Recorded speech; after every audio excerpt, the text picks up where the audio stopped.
ನಮಸ್ಕಾರ ಪ್ರೀತಿಯ ವೀಕ್ಷಕರೆಲ್ಲರಿಗೂ ಸಂಕಲ್ಪ ಸಿದ್ಧಿ ವಿಶೇಷ ಕಾರ್ಯಕ್ರಮಕ್ಕೆ ಆತ್ಮೀಯ ಸ್ವಾಗತ. ನಿಮ್ಮ ಜೀವನದಲ್ಲಿ ಅನೇಕ ರೀತಿಯಾಗಿರುವಂತಹ ಸಮಸ್ಯೆಗಳು, ತೊಂದರೆಗಳಾಗ್ತಾ ಇದೆ. ಮದುವೆ ವಿಳಂಬ ಆಗ್ತಾ ಇರಬಹುದು, ಅಥವಾ ನೀವು ಅಂದ್ಕೊಳ್ಳುವಂಥ ಕೆಲಸ ಸಿಗ್ತಾ ಇಲ್ಲ, ಆರೋಗ್ಯದಲ್ಲಿ ಏರುಪೇರಿನ ಸಮಸ್ಯೆಗಳಿರಬಹುದು, ಇನ್ನು ವಿದ್ಯಾರ್ಥಿಗಳಲ್ಲಿ ಎಜುಕೇಷನಲ್ ಪ್ರಾಬ್ಲಮ್ಸ್ ಇರಬಹುದು. ಈ ಎಲ್ಲ ಒಂದು ತೊಂದರೆಯಿಂದ ನೀವು ಹೊರಗಡೆ ಬರಬೇಕು ಅಂತಂದರೆ ಅಕ್ಷಯ ವೃಕ್ಷವನ್ನು ಭಕ್ತಿಯಿಂದ ನಿಮ್ಮ ಮನೆಗೆ ಬರ್ಮಾಡ್ಕೊಳ್ಬೇಕಾಗತ್ತೆ. ಇದ್ರ ಬಗ್ಗೆ ಹೆಚ್ಚಿನ ಮಾಹಿತಿ ಬೇಕು ಅಂದರೆ ಸ್ಕ್ರೀನ್ ಮೇಲೆ ಸ್ಕ್ರೋಲ್ ಆಗ್ತಾ ಇರುವಂಥ ನಂಬರ್ಸ್ಗೆ ನೀವು ಕಾಲ್ ಮಾಡಬಹುದು. ಇನ್ನು ಕಾರ್ಯಕ್ರಮದಲ್ಲಿ ಪ್ರತಿನಿತ್ಯ ನಮಗೆ ಹಲವಾರು ವಿಚಾರಗಳ ಬಗ್ಗೆ ಮಾಹಿತಿ ಮಾರ್ಗದರ್ಶನ ನೀಡೋದಕ್ಕೆ ಸ್ಪಿರಿಚುವಲ್ ಗುರು ಡಾಕ್ಟರ್ ವಿಷ್ಣುದತ್ತ ಗುರುಜಿಯವರಿದ್ದಾರೆ. ಬನ್ನಿ ಗುರುಗಳನ್ನ ಕಾರ್ಯಕ್ರಮಕ್ಕೆ ಬರ್ಮಾಡ್ಕೊಳ್ಳೋಣ. ನಮಸ್ತೆ ಗುರುಗಳೇ, ಕಾರ್ಯಕ್ರಮಕ್ಕೆ ಆತ್ಮೀಯ ಸ್ವಾಗತ ತಮಗೆ. ಒಳ್ಳೆಯದಾಗಲಿ ಗುರುಗಳೇ. ಇವತ್ತಿನ ಪ್ರಶ್ನೆ ಏನು ಅಂತಂದರೆ, ಈ ಆರೋಗ್ಯಕ್ಕೆ ಸಂಬಂಧಪಟ್ಟಾಗೆ ನನ್ನ ಪ್ರಶ್ನೆ ಇದೆ. ಸಾಕಷ್ಟು ಜನ ಇತ್ತೀಚಿನ ದಿನಗಳಲ್ಲಿ ನಮ್ಗೆ ಯಾರಾದರೂ ವಿಶ್ ಮಾಡುವಾಗ ದೀರ್ಘಾಯುಷ್ಮಾನ್ ಭವ ಅಂತ ಹೇಳ್ತಾರೆ. ಆದರೆ ನಮ್ಮ ಒಂದು ಆಹಾರ ಪದ್ಧತಿಯಿಂದ ಅಥವಾ ಈಗಿನ ಒಂದು ಟ್ರೆಂಡಿಂದ ಅನೇಕ ರೀತಿಯಾಗಿರುವಂಥ ಆರೋಗ್ಯದ ಸಮಸ್ಯೆಗಳು, ಅದು ಮಿಡಿಲ್ ಏಜ್ ಆಗಿರ್ಬೋದು, ಅಥವಾ ವಯಸ್ಕರಾಗಿರ್ಬೋದು, ಅಥವಾ ವೃದ್ಧರಿಗಾಗಿರ್ಬೋದು, ನಾವು ನೋಡ್ತಾ ಇರ್ತೀವಿ ಅಂತ ಹೇಳ್ಬೋದು. ಇವತ್ತಿನ ಪ್ರಶ್ನೆ ಏನು ಅಂತಂದರೆ, ಎಲ್ಲೋ ಒಂದು ಕಡೆ ಆಯುಷ್ ಗಟ್ಟಿ ಇರುತ್ತೆ, ಆದರೆ 108 ಕಾಯಿಲೆಗಳಿರುತ್ತೆ ಆ ವ್ಯಕ್ತಿಗೆ. ಯಾಕೆ ಈ ರೀತಿಯಾಗಿರುವಂಥ ಸಮಸ್ಯೆಗಳಾಗುತ್ತೆ? ಎಲ್ಲೋ ಒಂದು ಕಡೆ ಆರೋಗ್ಯವಾಗಿ ಬಾಳಬೇಕು ಅಂತ ಪ್ರತಿಯೊಬ್ಬರಿಗೂ ಆಸೆ ಇರುತ್ತೆ. ನಾವು ಒಂದು ದಿವಸ ಹಾಸ್ಪಿಟಲ್ಗೆ ಹೋಗಬಾರ್ದು ಅಥವಾ ಯಾರ ಮೇಲೂ ಡಿಪೆಂಡ್ ಆಗಬಾರ್ದು ಅಂತ. ಆದರೆ ಇವರ ಒಂದು ಜಾತಕದಲ್ಲಿ ಆಯುಷ್ ಅನ್ನುವಂಥದ್ದು ಅಷ್ಟು ಗಟ್ಟಿಯಾಗಿರುತ್ತಾ? ಹೇಗೆ ಆರೋಗ್ಯವಾಗಿರುವಂಥ ಜೀವನ ಸಾಧಿಸೋದಕ್ಕೆ ಅವ್ರಿಗೆ ಯೋಗ ಅನ್ನುವಂಥದ್ದು ಇರೋದಿಲ್ವಾ? ಅಥವಾ ಏನು ತೊಂದರೆಗಳಿರ್ಬೋದು? ಜಾತಕದ ಪ್ರಕಾರ ಹೇಗಿದೆ ನಾವು ಅನಲೈಸ್ ಮಾಡಬೇಕಾಗತ್ತೆ ಗುರುಗಳು? ಓಂ ವಿಶ್ವಸ್ಮೈ ನಮಃ. ಪ್ರೀತಿಯ ಬಂಧುಗಳೇ, ಒಳ್ಳೆಯ ಪ್ರಶ್ನೆ ನೀವು ಕೇಳಿರೋದು. ಮೈಯೆಲ್ಲ ರೋಗಗಳೇ ಆಯಸ್ಪೂರ್ಣರಾಗಿದ್ದಾರೆ. ಅವರು ಯಾವಾಗಲೂ ಯಾವುದೋ ಒಂದು ರೋಗದಲ್ಲಿ ಇರ್ತಾರೆ. ಒಟ್ಟಾರೆಯಾಗಿ 40 ವರ್ಷದಿಂದ ರೋಗಗಳು ಹೇಳ್ತಾನೆ ಇದ್ದಾರೆ. ಅವ್ರು 70 ಆದರೂ 75 80 ಆದರೂ ಇನ್ನೂ ಇದ್ದಾರೆ. ನಾನು ಆವಾಗ ಒಂದು ಮಾತು ಹೇಳ್ತಿರ್ತೀನಿ.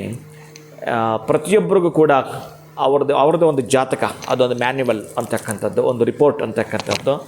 ಇಲ್ಲಿ ಆಯುಷ್ಯ ಸ್ಥಾನಕ್ಕೆ 8ನೇ ಮನೆಯನ್ನು ನಾವು ಕರೆದರೆ, ಆ 8ನೇ ಮನೆ ಅಧಿಪತಿ ಪರಮೋಚ್ಚ ಸ್ಥಾನದಲ್ಲಿ ಇದ್ದಾಗ ಇವರಿಗೆ ಆಯಸ್ಸಿರುತ್ತೆ. ಆದರೆ ಇವರು ರಿಪುಸ್ಥಾನ ಕೆಟ್ಟಿದ್ದು, ಅಲ್ಲಿ ಏನಾದರೂ ಒಂದೇ ನಕ್ಷತ್ರದಲ್ಲಿ ಕರೆಕ್ಟಾಗಿ ಅವರ ಜಾತಕ ರೀತಿ ಅನಲೈಸ್ ಮಾಡಿದಾಗ, ಒಂದು ನಕ್ಷತ್ರದಲ್ಲಿ 2 ಶತ್ರುಗ್ರಹಗಳಿದ್ದಾಗ, ಈಗ ಮೃಗಶಿರ ನಕ್ಷತ್ರ ಅಂತ ತಗೊಳ್ಳೋಣ, ಒಂದೇ ಆಗೋದು. ಆ ನಕ್ಷತ್ರದಲ್ಲಿ ಬುಧ ಮತ್ತು ಕೇತು ಶತ್ರುಗಳು ಅಲ್ಲಿದ್ದರೆ ಮಾತ್ರ ಯಾವಾಗಲೂ ಕೂಡ ಒಂದು ಕಾಯಿಲೆಯಿಂದ ನರಳುತ್ತಾನೆ ಇರ್ತಾರೆ. ಆ ಹೊಟ್ಟೆ ಒಳಗಡೆ, ಕಿಬ್ಬೊಟ್ಟೆ ಒಳಗಡೆ ಏನೋ ಒಂದು ನೋವಾಗುವಂಥದ್ದು, ಗಡ್ಡೆ ಇರೋವಂಥದ್ದು, ಆಪ್ರೇಷನ್ ಮಾಡುವಂಥದ್ದು, ಜಾಂಡೀಸ್ ಆಗುವಂಥದ್ದು, ಈ ತರಹದ ಪೇನನ್ನು ಡಾಕ್ಟ್ರು ಆಪ್ರೇಷನ್ ಮಾಡಿರ್ತಾರೆ, ಮತ್ತಿನ್ನೊಂದು ಕಡೆ ಪೇನ್ ಬಂದುಬಿಡುತ್ತೆ ಅವರಿಗೆ. ಈ ತರಹದ್ದಾಗ್ತಾನೇ ಇರುತ್ತೆ. ಹಾಗೆ ಡಾಕ್ಟರ್ ಹತ್ರ ನೀವು ರಿಪೋರ್ಟ್ ಕೊಟ್ಟು ಹೇಗೆ ನೀವು ಮಾಡ್ಕೊಳ್ತೀರೋ, ಅಲ್ಲೂ ನೀವು ಡಾಕ್ಟರ್ ಹತ್ರ ಹೋಗಿ ಕೂಡ ಈ ನರಳಾಟ ತಪ್ಪಲಿಲ್ಲ.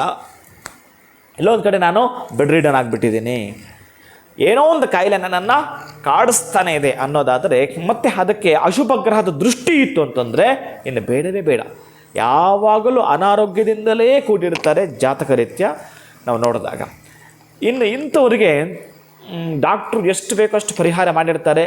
ಮತ್ತು ಈ ಡಾಕ್ಟ್ರನ್ನ ಬಿಟ್ಟು ಇನ್ನೊಬ್ಬ ಡಾಕ್ಟ್ರನ್ನ ಬದಲಾಯಿಸ್ತಾರೆ, ಮತ್ತೊಂದು ಡಾಕ್ಟ್ರ್ ಹೋಗ್ತಾರೆ. ಎಷ್ಟು ಆಸ್ಪತ್ರೆಗಳು ಅಂತಂದರೆ ಅವ್ರ ಮನೇಲಿ ತುಂಬ ಆ ಫೈಲ್ಗಳು ತುಂಬಿರ್ತವೆ. ಗೋಣಿಚೀಲಕ್ಕಾಗಷ್ಟು ಟ್ಯಾಬ್ಲೆಟ್ಗಳು ಇಟ್ಕೊಂಡಿರ್ತಾರೆ, ಏನೇನೋ ಮೆಡಿಸಿನ್ ಇಟ್ಕೊಂಡ್ಬಿಟ್ರೆ ಅವರ ಮನೆಯೇ ಒಂದು ಮೆಡಿಕಲ್ ಸ್ಟೋರ್ ಆಗಿರುತ್ತೆ. ಇಷ್ಟಿರುತ್ತೆ. ಇಂಥವ್ರಿಗೆ ಯಾವಾಗಲೂ ಅಷ್ಟೇ ಆರೋಗ್ಯಪೂರ್ಣವಾಗಿರಬೇಕಾದ್ರೆ ನೀವು 10 ದಿನಗಳನ್ನು ಆಯ್ಕೆ ಮಾಡ್ಕೊಂಡು, ಅಂದರೆ 10 ಭಾನುವಾರಗಳನ್ನು ಆಯ್ಕೆ ಮಾಡಿಕೊಳ್ಳಲೇಬೇಕು. ಆರೋಗ್ಯಂ ಭಾಸ್ಕರ ದ್ಯುತಿಂ, ಅಂದರೆ ಆ ಒಂದು ಸೂರ್ಯನ ನೆರಳು ನಿಮ್ಮ ಮೈಗೆ ತಾಗೋ ಹಾಗೆ ಮನೇಲಿದ್ದರೂ ಕೂಡ ವ್ಯವಸ್ಥೆ ಮಾಡ್ಕೊಳ್ಬೇಕು. ನೀವು ಅದಕ್ಕೆ ಒಂದು ಟೆರೇಸ್ ಮೇಲೆ ಹೋಗ್ತಿರೋ, ಅಥವಾ ಬೆಳಗ್ಗೆನೇ ಆ ಬಿಸಿಲಿಗೆ ನೀವು ಮೈಯನ್ನು ಹೊಡ್ಡುತ್ತೀರೋ, ಆಮೇಲೆ ಸೂರ್ಯನಿಗೆ ಸಂಬಂಧಪಟ್ಟಾಗಿರ್ತಕ್ಕಂಥ ಮಂತ್ರವನ್ನು ಹೇಳ್ಕೊಳ್ತೀರೋ, ಯಾವುದಾದ್ರೂ ಒಂದು ನಿಮಗೆ ಹೇಗಿದ್ರೂ ಟೈಮ್ ಇರುತ್ತೆ. ಒಂದು ನಿಮ್ಮ ಕರ್ಮವನ್ನು ಕಳ್ಕೊಳ್ಬೇಕಾದ್ರೆ ನಿಮಗೊಂದು ಸಮಯ ಕೊಟ್ಟಿರ್ತಾನವ, ಆವಾಗ ಅನುಷ್ಠಾನವನ್ನು ಮಾಡ್ಕೊಳ್ಳೋಕ್ಕೆ ಪ್ರಯತ್ನ ಪಡಬೇಕು. ಜೊತೆಗೆ ಸಿಹಿ ಕುಂಬಳಕಾಯಿಯನ್ನು ನೀವು ದಾನ ಮಾಡಿಯೇ ತೀರಬೇಕು. ಪ್ರತಿ ಭಾನುವಾರ 10 ಭಾನುವಾರಗಳ ಕಾಲ ಸಿಹಿ ಕುಂಬಳಕಾಯಿಯನ್ನು ದಾನ ಮಾಡುವಂಥದ್ದು. ಜೊತೆಗೆ ನೀವು ಕೂಡ ಸಿಹಿ ಕುಂಬಳಕಾಯಿಯ ಭಾನುವಾರದ ಊಟವನ್ನು ಮಾಡುವಂಥದ್ದು. ಜೊತೆಗೆ ವಿಶೇಷವಾಗಿ ಏನಂತಂದರೆ ಈ ದ್ವಿದಳ ಧಾನ್ಯಗಳು ಅಂತ ಬರ್ತವೆ. ಆ ದ್ವಿದಳ ಧಾನ್ಯಗಳನ್ನು ಯಾರಿಗೆ ಅನಾರೋಗ್ಯವಾಗಿರುತ್ತಾರೋ ಅವರು ಹಾಗೇ ರಾ ಫುಡ್ಡು ಆ ದ್ವಿದಳ ಧಾನ್ಯವನ್ನು ತಿಂತಕ್ಕಂತಹದ್ದು.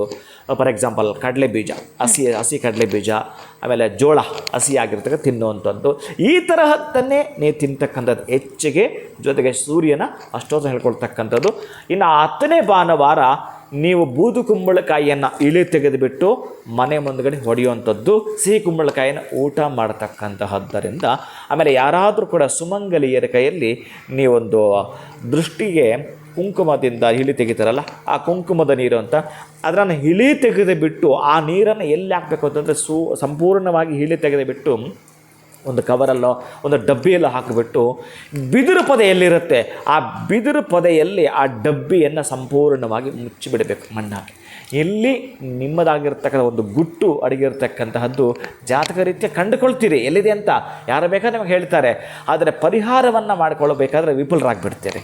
ಅಲ್ಲಿ ಸಫಲತೆಯನ್ನು ಕಾಣಬೇಕಾದ್ರೆ 10 ಭಾನುವಾರ ಮಾತ್ರ ನೀವು ಮಿಸ್ ಇಲ್ಲದೆ ಮಾಡ್ಕೊಳ್ತೀರಿ. ಆಮೇಲೆ ನೋಡಿ, ಒಂದು ಭಾನುವಾರದಿಂದ ಮತ್ತೊಂದು ಭಾನುವಾರಕ್ಕೆ ನೀವು ಪರೀಕ್ಷೆ ಮಾಡ್ತಾ ಬನ್ನಿ, ನೀವು ಪೂರ್ಣವಾಗಿ ದಿನೇ ಚೇತರಿಸ್ಕೊಳ್ತಾ ಇರ್ತೀರಿ. ಆರೋಗ್ಯದ ಭಾಗ್ಯದ ಕಡೆ ನೀವು ನಡೀತಾ ಇರ್ತೀರಿ. ಖಂಡಿತ ಗುರುಗಳೆಲ್ಲೋ ಒಂದು ಕಡೆ ಅನಾರೋಗ್ಯದಿಂದ ಬಳಲ್ತಾ ಇರೋರು ಆರೋಗ್ಯಕರವಾಗಿರುವಂಥ ಜೀವನವನ್ನು ಸಾಗಿಸಬೇಕು ಇನ್ನು ಮುಂದಕ್ಕೆ ಅಂದರು ಅಂತಂದರೆ ಈ 10 ಭಾನುವಾರಗಳು ಎಷ್ಟು ಪ್ರಾಮುಖ್ಯ ಅನ್ನೋದ್ರ ಬಗ್ಗೆ ತಿಳಿಸ್ಕೊಟ್ಟಿದ್ದೀರಾ. ಬಹಳ ಧನ್ಯವಾದಗಳು ತಮಗೆ. ನಮಸ್ಕಾರ. ಹರೇ ಶ್ರೀನಿವಾಸ. ನಿಮಗೆ ಗೊತ್ತಿರೋರು ಅಥವಾ ನಿಮ್ಮ ಕುಟುಂಬದಲ್ಲಿ ಈ ರೀತಿಯಾಗಿರುವಂಥ ಅನಾರೋಗ್ಯದ ಸಮಸ್ಯೆ ಸಾಕಷ್ಟು ವರ್ಷಗಳಿಂದ ಕಾಡ್ತಾ ಇದೆ, ಹಲವಾರು ರೀತಿಯಾಗಿರುವಂಥ ಆರೋಗ್ಯದ ತೊಂದರೆಗಳಲ್ಲಿ ಅವ್ರು ಹೊರಗಾಗಿದ್ದಾರೆ ಅಂತಂದರೆ ಖಂಡಿತವಾಗ್ಲೂ ಗುರುಗಳು ತಿಳಿಸಿರುವಂಥ ಈ ಒಂದು ರೆಮಿಡಿನ ಫಾಲೋ ಮಾಡಿ ಆದಷ್ಟು ಬೇಗ ಆರೋಗ್ಯಕರವಾಗಿರುವಂಥ ಜೀವನ ಸಾಧಿಸೋದಕ್ಕೆ ಸುಲಭ ಆಗುತ್ತೆ ಅಂತ ಹೇಳ್ತಾ ಇವತ್ತಿನ ವಿಡಿಯೋನ ಮುಗಿಸುವಂಥ ಸಮಯ ಆಗಿದೆ. ನಮಸ್ಕಾರ.